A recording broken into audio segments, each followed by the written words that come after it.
अस्सलाम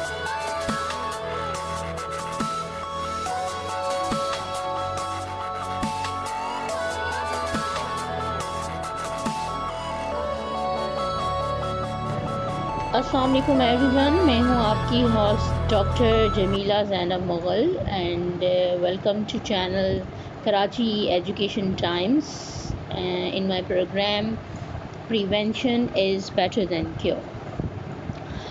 जी व्यूअर्स, तो आज का जो हमारा टॉपिक है दैट इज़ हेयर लॉस और जिसे आप मेडिकल टर्मिनोलॉजी में हम हेयर लॉस को एलोपेशिया या बाल्डनेस के नाम से भी जो है वो जानते हैं, यानी कि गंजपन जिसे आप कह सकते हैं, और मेडिकली हम इसे एलोपेशिया कहते हैं। और सिंपल जो नॉर्मल जो टॉक है हमारी, उसमें जो हम वर्ड यूज़ करते हैं दैट इज़ हेयर लॉस, यानी कि बालों का गिरना। आज हम इसकी जो स्ट्रेटजीज़ हैं, इसके जो सिम्टम्स हैं, इसके फैक्टर्स हैं, इसके जो टाइप्स हैं, उनके हवाले से बात करेंगे। उम्मीद करती हूँ आप लोगों को आज का टॉपिक पसंद आएगा और आप लोगों के लिए काफ़ी हेल्पफुल होगा।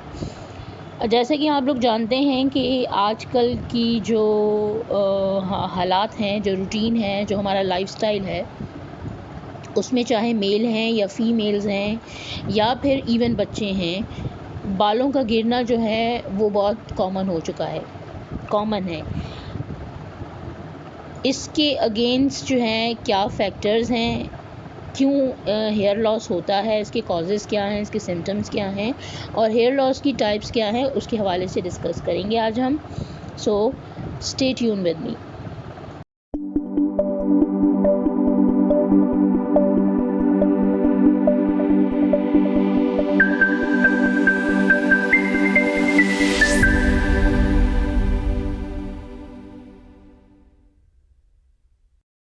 ओके व्यूअर्स, सबसे पहले तो आपको ये चीज़ पता होनी चाहिए कि नॉर्मल हेयर लॉस क्या है।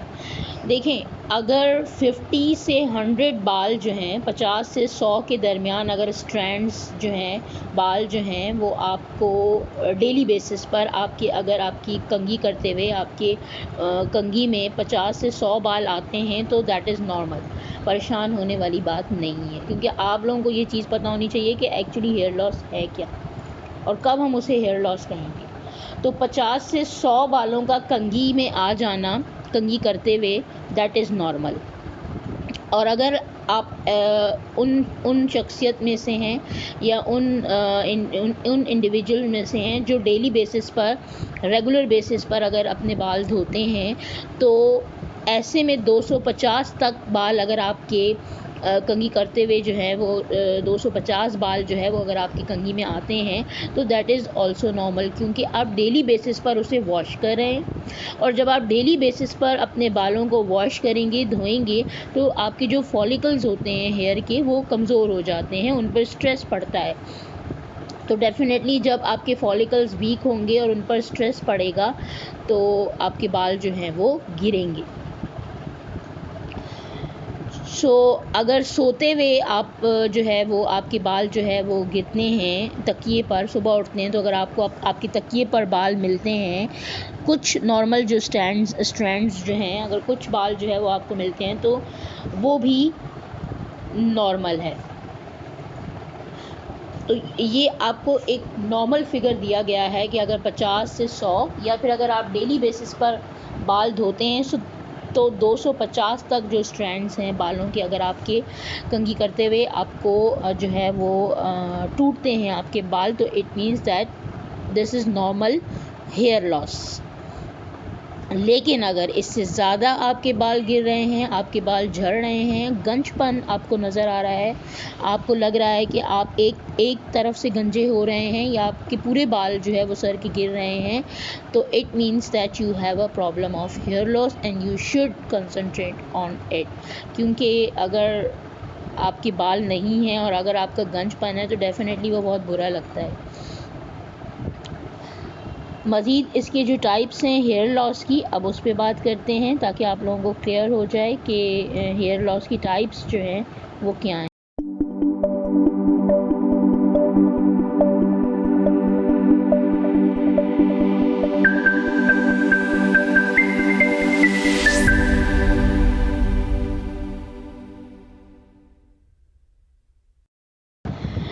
जी, ऑन द स्क्रीन देख सकते हैं व्यूअर्स, आपको 3 टाइप्स दिखाई गई हैं हेयर लॉस की, क्योंकि आप तीनों में से कोई, अगर आपका ये प्रॉब्लम है हेयर लॉस का, तो तीनों में से कोई एक प्रॉब्लम आपके साथ होगा।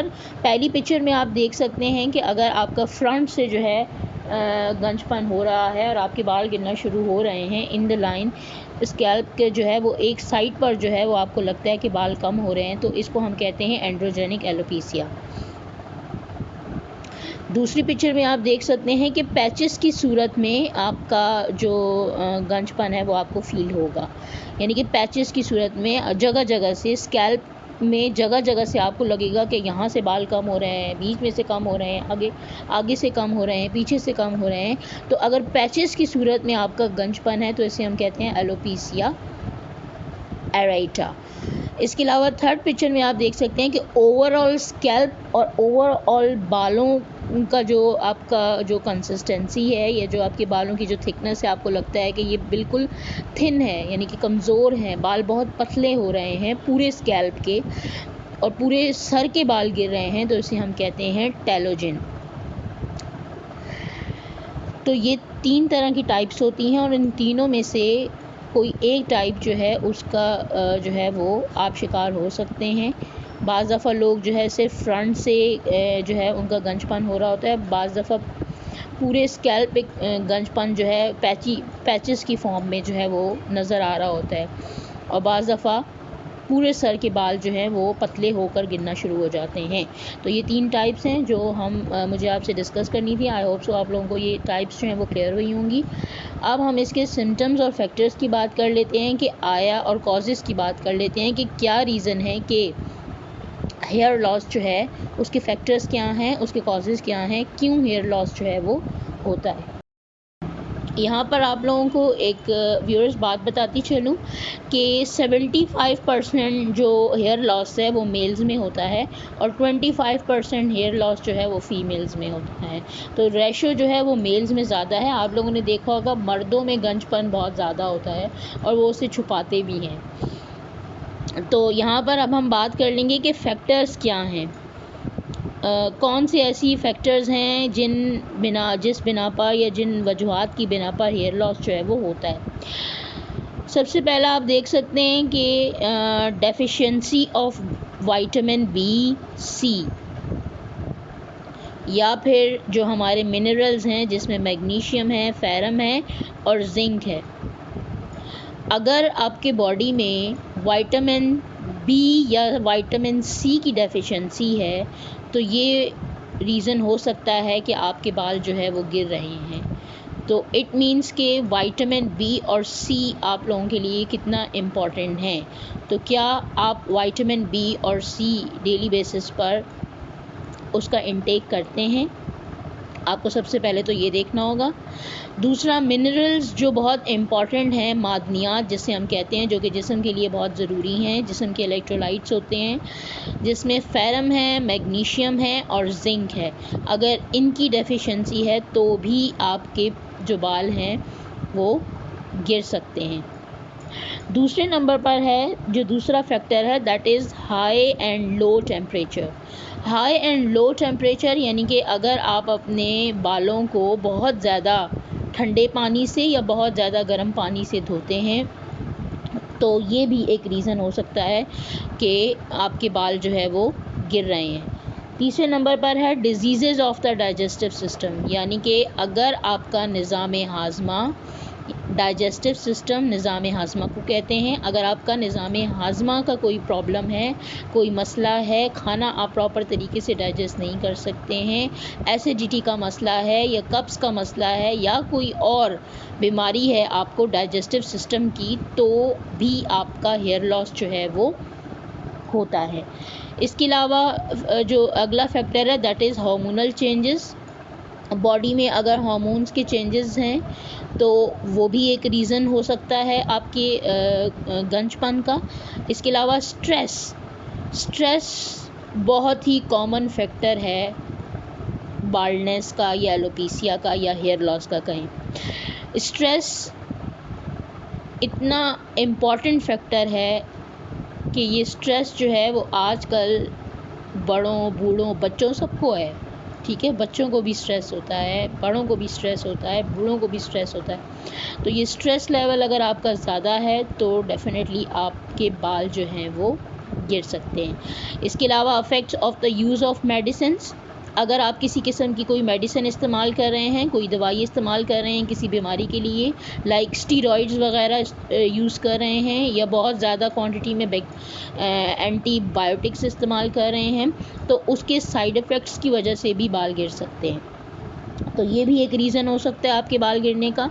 इसके अलावा जेनेटिक प्रीडिस्पोजिशन भी हो सकती है। जेनेटिक प्रीडिस्पोजिशन हम कहेंगे कि ख़ानदानी तौर पर भी ऐसा हो सकता है, यानी कि विरासत में आपको एक चीज़ मिली है और आपकी ख़ानदान में ये चीज़ है बालों का गिरना, तो भी जेनेटिकली भी जो है ये हो सकता है कॉज मतलब ये कॉज भी जो है वो शामिल है।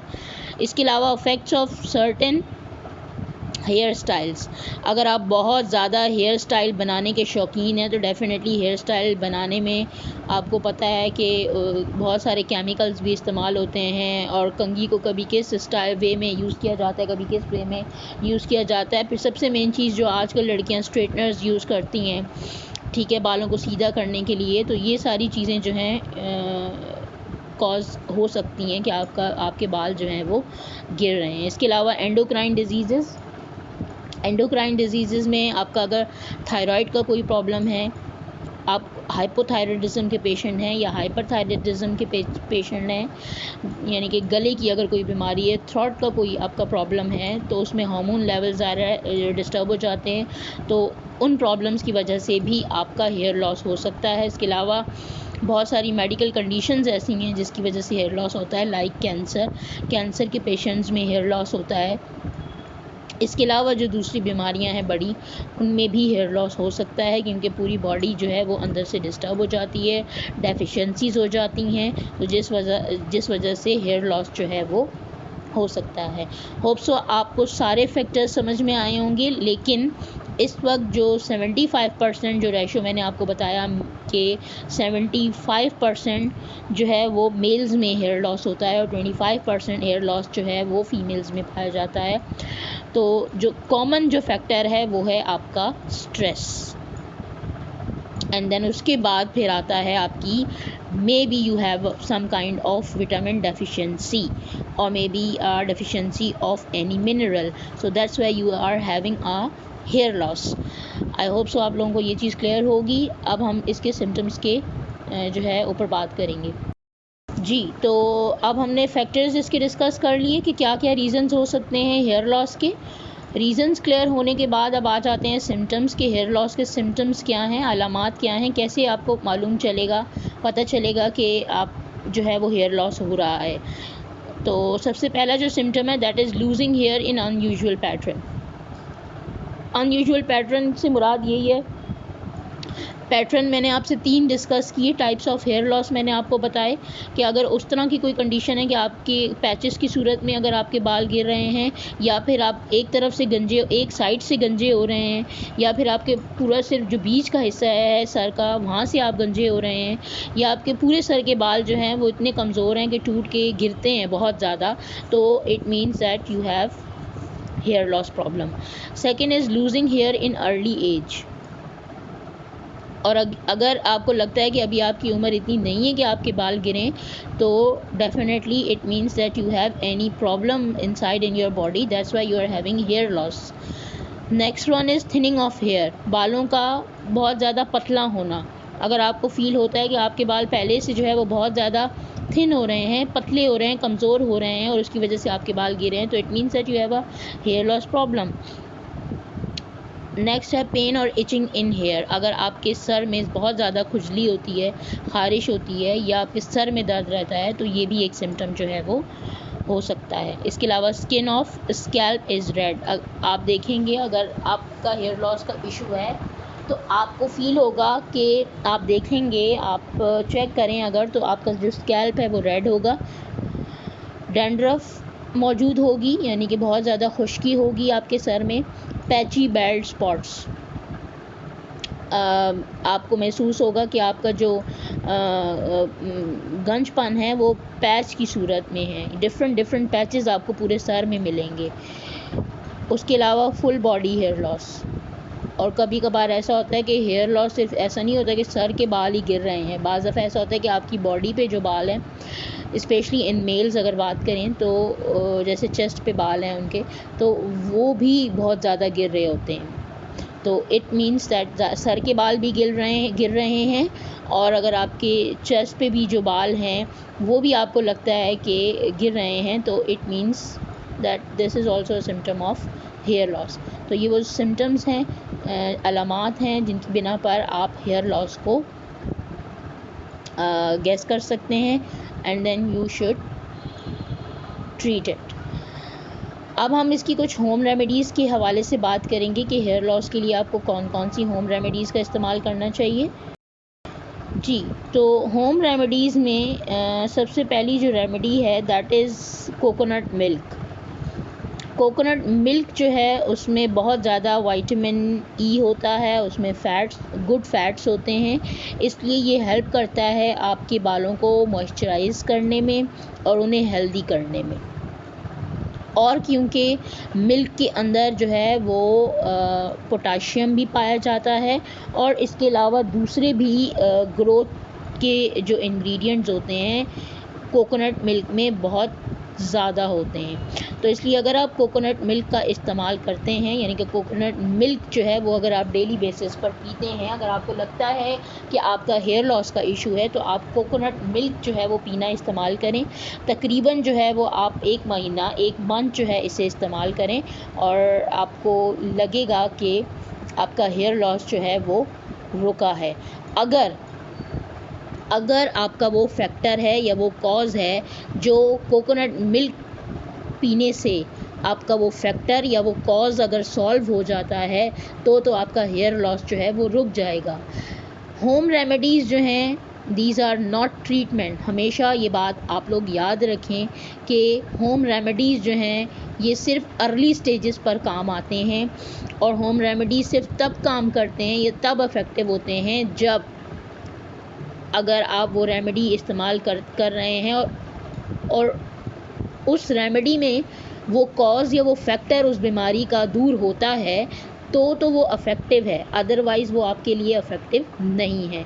अगर हेयर लॉस आपका इस वजह से हो रहा है कि आप में विटामिन ई की डेफिशिएंसी है, या फिर आपके बाल और कोई ख़ास प्रॉब्लम नहीं है इंटरनली, लेकिन एक्सटर्नली आपके बाल जो हैं उनको जो है वो किसी एनर्जी ड्रिंक की ज़रूरत है, या फिर उनकी ग्रोथ को बढ़ाने के लिए या उनको हेल्दी करने के लिए आप कोकोनट मिल्क का इस्तेमाल जो है वो कर सकते हैं।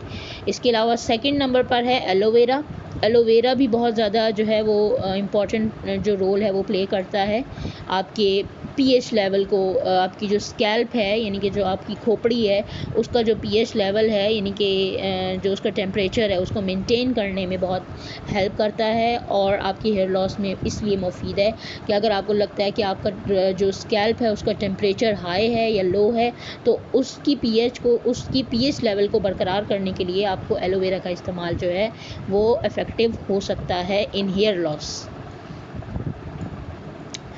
इसके अलावा थर्ड नंबर पर है पोटैटोस, यानी कि आलू में भी क्योंकि पोटेशियम होता है, विटामिन सी होता है और आयरन बहुत मिक़दार में शामिल होता है, इसलिए पोटैटो भी आपकी जो हेयर लॉस है उसके लिए इफ़ेक्टिव साबित हो सकता है। तो आप पोटैटोज़ जो है वो छिलके समेत जो है वो पानी में काट के रखें, और उस पानी से आप अपना सर धोएं तकरीबन 15 से 20 दिन, ठीक है। और अगर आपको लगता है कि आपको मज़ीद इसे कंटिन्यू करना चाहिए, आपको फ़र्क पड़ा है लेकिन अभी पूरे तरीके से फ़र्क नहीं पड़ा है, तो आप इसे मज़ीद कंटिन्यू रख सकते हैं जब तक आप चाहें।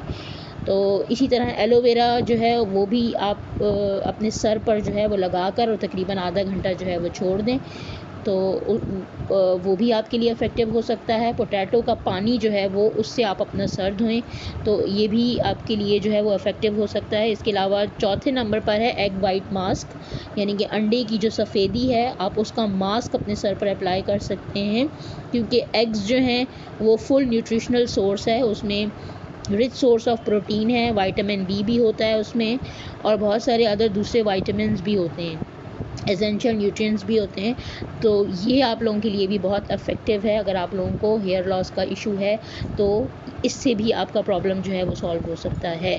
तो आप वीक में तकरीबन जो है वो 2 बार इस वाइट मास्क को अप्लाई कर सकते हैं। अप्लाई करके आप तकरीबन उसे आधा घंटा छोड़ दें एंड देन उसके बाद उसको आप वॉश कर लें। 5वें नंबर पर है लेमन जूस। लेमन जूस यानी कि इसमें भी आपको पता है कि विटामिन सी बहुत रिच क्वांटिटी में होता है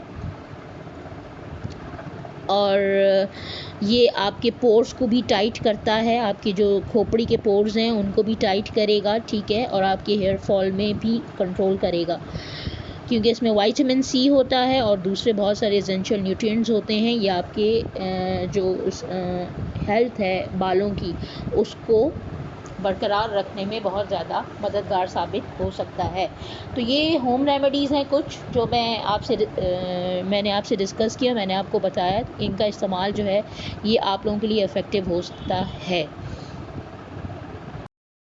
जी, तो होम रेमेडीज़ को क्लियर करने के बाद या होम रेमेडीज़ आप लोगों से डिस्कस करने के बाद मैं आप लोगों को व्यूअर्स ये भी बताना चाहूँगी कि आप लोगों को हेल्दी हेयर के लिए क्या काम जो है वो करने चाहिए और क्या काम नहीं करने चाहिए। बहुत सारे लोग हम लोगों में से ऐसे हैं जिनको नहीं पता होता है कि हमें अपने हेयर को हेल्दी रखने के लिए क्या क्या चीज़ें जो हैं वो करनी चाहिए और क्या चीज़ें जो हैं वो हमें नहीं करनी चाहिए। सबसे पहला जो है वो आपको जो चीज़ आपको करनी चाहिए, हम पहले वो डिस्कस कर लेते हैं कि आपको अपने जो स्कैल्प है, जो आपकी खोपड़ी है, उसका मसाज ज़रूर करना चाहिए। देखें यहाँ तो डेली लिखा है लेकिन क्योंकि हम लोग जो रियलिटी है कि हम डेली बेसिस पर अपना जो सर का मसाज है वो नहीं कर सकते हैं, बल्कि हम में से तो कितने सारे लोग ऐसे हैं जो करते ही नहीं हैं मसाज। आई होप सो आप लोग मेरी इस बात से एग्री करेंगे क्योंकि मैं ख़ुद भी ऐसी ही हूँ। जब मैं बिज़ी हो जाती हूँ, जब बहुत ज़्यादा बिज़ी हो जाती हूँ तो मुझे बिल्कुल ख़्याल नहीं रहता है, महीनों तक ख़्याल नहीं रहता कि मुझे अपने बालों को में तेल लगा लेना चाहिए या उसका मसाज कर लेना चाहिए। लेकिन ये बहुत ज़्यादा ज़रूरी है कि अगर आप डेली बेसिस पर इसे नहीं भी कर सकते हैं तो वीक में एक बार आप अपने सर का मसाज जो है वो ज़रूर करें ताकि आप ख़ुद को बचा सकें हेयर लॉस से। दूसरे नंबर पर है rinse here with cool water. जब भी आप अपना सर धो रहे हैं, सर धोने के लिए जा रहे हैं तो उसको हमेशा सबसे पहले जो पानी है नॉर्मल टैप वाटर जो है उससे उसको रिंस करें। तीसरे नंबर पर है wash your scalp not the ends. जब भी आप सर धोते हैं तो हम लोगों में से अमूमन काफ़ी सारे लोग क्या करते हैं कि खोपड़ी तो जो है वो उसको तो ज़ाहिर सी बात है हम वॉश करते हैं, लेकिन बहुत सारे लोग ऐसे होते हैं बालों की जो एंड्स होती हैं जहाँ पर बाल ख़त्म हो रहे होते हैं उनको भी जो है वो हम वॉश कर रहे होते हैं। तो हमें उनको जो है वो ज़्यादा मसलना, स्पेशली लड़कियाँ, हमें जो मसाज है वो अपनी फिंगर्स का जो है टिप्स जो हैं वो हमारी खोपड़ी पर होनी चाहिए, स्कैल्प पर होनी चाहिए ताकि बालों को जो है वो उनके बालों के ऊपर ज़्यादा स्ट्रेस या ज़्यादा प्रेशर जो है वो ना पड़े। इसके अलावा wash with moisturising shampoo after swimming. अगर आप स्विमिंग करते हैं या आपका ऐसा कोई शौक़ है तो डेफ़िनेटली स्विमिंग करने के बाद आप अपने बालों को जो है वो मॉइस्चराइजिंग शैम्पू से वॉश करें। Don't rub your hair dry. अमूमन हम लोग क्या करते हैं, नहा कर आते हैं तो अपने बालों को किसी तौलिए से या किसी कपड़े से सुखाते हैं। ये काम हमें नहीं करना चाहिए क्योंकि इससे आपके फॉलिकल्स जो हैं वो वीक होते हैं, कमज़ोर होते हैं, डैमेज होते हैं और फिर ये कॉज बनता है आपके हेयर लॉस का। ठीक है, इसके अलावा अगर आप इस्तेमाल कर भी रहे हैं तो कोई ऐसा टॉवल इस्तेमाल करें जो बहुत सॉफ्ट फाइबर्स से बना हो, जिसका जो मटेरियल है वो बहुत सॉफ्ट हो। अब ये तो वो काम है, अब जो वो काम आ जाते हैं कि जो हमें नहीं करने चाहिए। Don't apply conditioning and styling products to the scalp. कोशिश करें कि अगर आप शैम्पू कर रहे हैं तो आप वीक में 2 बार करें, अदरवाइज़ बालों को आप ऐसे ही वॉश करें।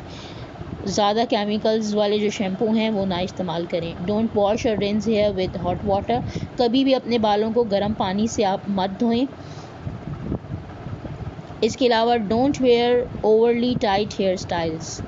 कभी भी अगर आप अपने बालों को बांध रही हैं, स्पेशली फ़ीमेल्स के लिए, कि अगर वो अपनी हेयर स्टाइलिंग कर रही हैं तो बालों को कभी भी कस के मत बांधें, ठीक है। डोंट ब्रश और कॉम्ब सोकिंग वेट हेयर, कभी भी जो आपका ब्रश है वो अगर गीला है तो उससे आप कभी भी जो है वो कॉम्ब, कंघी जो है वो मत करें। और हीट टेक्निक्स जो है उनको भी कम से कम इस्तेमाल करें। जैसा कि मैंने आप लोगों को बताया कि लड़कियां जो हैं वो स्ट्रेटनर्स वगैरह यूज़ करती हैं और बालों को स्टाइल करने के लिए, तो वो आपके बालों को डैमेज करता है, आपके बालों को कमज़ोर करता है और फिर आपका हेयर लॉस जो है वो स्टार्ट हो जाता है। तो आई होप सो आप लोगों को डू एंड डोंट्स भी जो है वो समझ आए होंगे। इसके अलावा अब जो है वो हम फिर अगेन बात कर लेते हैं कि अगर आपका होम रेमेडीज़ से ये मसला क्लियर नहीं होता है तो it means that you have any big problem in your body, और वो डेफ़िनेटली फिर आपको अपने कंसल्टेंट से रुजू करना होगा उसके लिए, क्योंकि वही फिर आपको कुछ टेस्ट रेकमेंड करेगा। फिर उन टेस्ट रिकमेंडेशन के बाद जब रिज़ल्ट्स आएंगे तो पता चलेगा कि आया किस बिना पर आपका जो हेयर लॉस है वो हो रहा है, और फिर वो जो है वो आपको ट्रीटमेंट की तरफ लेकर जाएगा। लेकिन सबसे बेहतरीन हल यही है कि इन होम्योपैथी, अगर मैं बात करूं बीइंग अ होम्योपैथ फिजिशियन, तो ट्रीटमेंट जो है वो बहुत अल्हम्दुलिल्लाह बहुत अच्छा है इसमें। लेकिन बहुत सारे लोगों का मसला होम रेमेडीज़ से भी क्लियर हो जाता है अगर वो उसे प्रॉपर तरीके से जो है वो करें। अब ऐसा नहीं है कि आप होम रेमेडीज़ को 1 से 2 बार इस्तेमाल करें या हफ्ता भर इस्तेमाल करने के बाद बोलें भाई फ़र्क तो पड़ा नहीं है, तो उसे आप बीच में छोड़ दें। तो अगर आप ऐसा करेंगे तो डेफ़िनेटली उसका आपको कोई भी फ़ायदा जो है वो नहीं होगा, क्योंकि होम रेमेडीज़ टेक्स टाइम। और अगर आप ट्रीटमेंट की बात करें तो होम्योपैथ में बहुत सारी रेमेडीज़ हैं, लेकिन होम्योपैथिक रेमेडीज़ जो हैं वो इंडिविजुअल के सिम्टम्स के अकॉर्डिंग जो है वो सजेस्ट की जाती है कि आपका हेयर लॉस जो है उसका सिम्टम क्या है और उसका कॉज क्या है, कि किस कॉज की बिना पर जो है आपको एलोपेशिया या हेयर लॉस जो है वो हो रहा है। फिर उस कॉज को ट्रीट करते हैं, ताकि उस कॉज को रिमूव करते हैं, उस वजह को रिमूव करते हैं, तो जाहिर सी बात है रेमेडी जो है वो डिफरेंट्स होती हैं अकॉर्डिंग टू डिफरेंट इंडिविजुअल। उसके लिए आपको अपने कंसल्टेंट से रुजू करना होगा, या फिर you can contact me as well if you have this problem. I hope so viewers, आप लोगों को आज का जो वीडियो है वो बहुत पसंद आया होगा और आप लोगों को काफ़ी जो है वो हेल्पफुल भी होगा ये वीडियो। इंशाल्लाह नेक्स्ट वीडियो में नेक्स्ट न्यू टॉपिक के साथ इंशाल्लाह आप लोगों से मुलाकात होगी। Stay tuned with us. फ़ी अमानिल्लाह, टेक केयर।